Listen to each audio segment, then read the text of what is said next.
Friends, இப்போது நம்ம பிள்ளைங்களுக்கு ஸ்கூல் எல்லாமே ஓப்பன் ஆகிடுச்சி.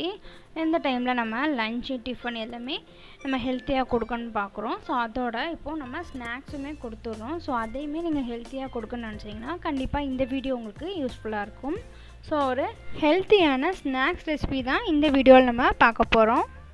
ஸோ நீங்களும் உங்கள் குழந்தைக்கு ஹெல்த்தியாக கொடுக்கணும்னு நினச்சிங்கன்னா கண்டிப்பாக இந்த வீடியோவை ஸ்கிப் பண்ணாமல் பாருங்கள். அதோட நம்ம சேனலையும் சப்ஸ்கிரைப் பண்ணிடுங்க. இப்போ வாங்க வீடியோக்குள்ளே போகலாம். ஸோ இந்த ரெசிபி செய்யறதுக்கு நான் வந்து சத்து மாவு எடுத்து வச்சுருக்கேங்க. அதாவது பால்வாடியில் கொடுப்பாங்களையா, அந்த சத்து மாவு தான் நான் வந்து எடுத்து வச்சுருக்கேன். ஸோ இந்த சத்து மாவு வந்து உங்களுக்கு கிடைக்கலன்னா நீங்கள் ராகி மாவு இல்லைனா கேழ்வரகு மாவு கூட எடுத்துக்கலாம். இல்லைன்னா நீங்கள் வீட்டில் இருக்கக்கூடிய ஏதாவது ஒரு சத்து மாவு யூஸ் பண்ணிக்கலாம். தென் இந்த ரெசிபி செய்யறதுக்கு நான் தேவையான அளவு நெய்யுமே எடுத்து வச்சுருக்கேன். அதோட நட்ஸ் எடுத்து வச்சுருக்கேன். கேஷ்யூ, பாதாம், டேட்ஸ் இந்த மூணுமே நான் எடுத்து வச்சுருக்கேன். தென் நாட்டு சர்க்கரையுமே எடுத்து வச்சுருக்கேன். ஸோ சுகருக்கு பதிலாக நாட்டு சர்க்கரை யூஸ் பண்ணால் அதுவுமே நல்லது தானே. இப்போ நம்ம இந்த ரெசிபி எப்படி செய்யணும்னு பார்க்கலாம். ஃபர்ஸ்ட் நான் இந்த சத்து மாவை வந்து இந்த நெய் போட்டு வறுத்து எடுத்துக்க போகிறேன். ஸோ அதுக்கு இதே மாதிரி ஒரு அகலமான பாத்திரம் வந்து எடுத்துக்க போகிறேன். அதாவது உரப்பு இல்லாத பாத்திரமாக எடுத்துக்கோங்க. இப்போ இந்த பாத்திரத்தில் தேவையான அளவுக்கு நெய் சேர்த்துக்க போகிறேன். அதாவது நான் ஒரு 5 ஸ்பூன் கிட்ட நெய் சேர்த்துக்கிறேன். நெய் சேர்த்து நல்லா காஞ்சதும் ஃப்ளேமை வந்து கம்மி பண்ணி வச்சுட்டு இப்போ நம்ம சத்து மாவை இதோட சேர்த்துக்கலாம்.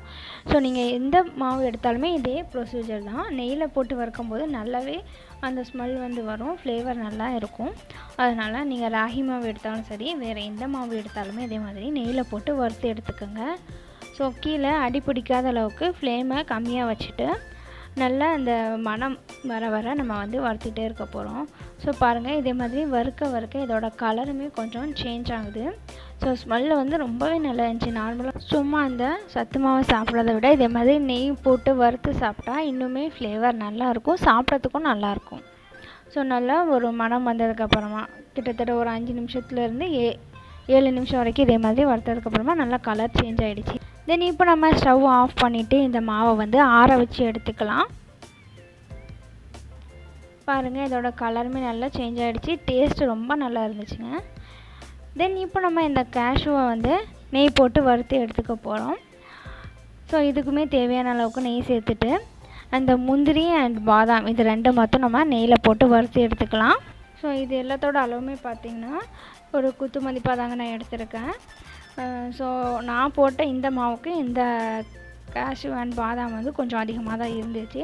ஸோ நீங்கள் தேவைன்னா இதோட கொஞ்சம் கம்மியாக கூட அந்த நட்ஸ் வந்து எடுத்துக்கலாம். இல்லைனா மாவை கூட இன்னும் கொஞ்சம் அதிகமாக எடுத்துக்கலாம். இப்போ நம்ம நெய் காஞ்சதுக்கப்புறமா இந்த முந்திரி அண்ட் பாதாம் போட்டு வறுத்து எடுத்துக்கலாம். ஸோ இதுவுமே அந்த டேஸ்ட் நல்லாயிருக்கும். நம்ம வந்து வெறுமனே அந்த நட்ஸை சாப்பிட்றதோட இதே மாதிரி நெய்யில் போட்டு சாப்பிடும்போது டேஸ்ட்டும் நல்லாயிருக்கும். நம்ம அந்த ஒல்லியாக இருக்க பிள்ளைங்களுக்கெலாம் இது கொடுக்கும்போது சாப்பிட்றதுக்கும் நல்லாயிருக்கும், பிள்ளைங்களும் விரும்பி சாப்பிடுவாங்க. ஸோ நீங்கள் பிள்ளைங்களுக்கு வெயிட் இன்க்ரீஸ் ஆகணும்னு நினச்சிங்கன்னா இதை மட்டும் ட்ரை பண்ணி பாருங்கள். கண்டிப்பாக வந்து பிள்ளைங்க வந்து வெயிட் கெயின் ஆகுவாங்க. தென் இப்போ நம்ம இதையுமே ஆஃப் பண்ணிவிட்டு இதை எடுத்து ஆற வச்சுக்க போகிறோம். இப்போ பார்த்திங்கன்னா நம்ம வறுத்தெடுத்த மாவு அண்ட் அந்த நட்ஸ் இது ரெண்டையுமே நல்லா ஆற வச்சு எடுத்துக்கலாம். ஸோ இந்த நட்ஸ் எடுத்து வச்சோம் இல்லையா, அந்த கீயை வந்து நம்ம மறுபடியும் யூஸ் பண்ணிக்கலாம். இந்த ரெசிபிக்கு நம்ம யூஸ் பண்ணிக்கலாம். ஸோ இதுவுமே நல்லா ஆறிக்கட்டும்.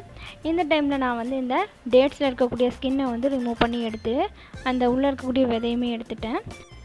தென் இப்போது நான் வந்து மிக்ஸி ஜார் எடுத்து வச்சுருக்கேன். அதாவது நல்லா வாஷ் பண்ணி அந்த தண்ணி எதுவுமே இல்லாமல் தொடச்சி வச்சுக்கோங்க. இதில் நான் வறுத்து வச்சுருக்கேன் அந்த முந்திரி அண்ட் பாதாம் போட்டு ஒரு சுற்றி எடுத்துக்க போகிறேன். ரொம்ப பவுடர் ஆகிடாமல் கொஞ்சம் கிறிஸ்பியாக இருக்க மாதிரி நம்ம வந்து ஒரு சுற்றி எடுத்துக்கலாம். ஸோ பாருங்கள், இந்த அளவுக்கு நம்ம வந்து கொஞ்சம் உடச்ச மாதிரி இருந்தாலே போதும், ரொம்ப பவுடர் ஆகக்கூடாது. இப்போ நம்ம இதை ஒரு பிளேட்டில் தட்டி வச்சுக்கலாம். தென் இப்போ நம்ம இதே மிக்ஸி ஜாரில் நம்ம வறுத்து வச்சுருக்கோம் இல்லையா, அந்த மாவை வந்து சேர்த்துக்க போகிறோம். அதாவது சத்து மாவு அதை வந்து இதோட சேர்த்துக்கலாம். ஸோ இந்த சத்து மாவில் பார்த்திங்கன்னா ஆல்ரெடி கொஞ்சம் வந்து சுகர் இருக்கும், இனிப்பு வந்து கொஞ்சமாக இருக்க தான் செய்யும்.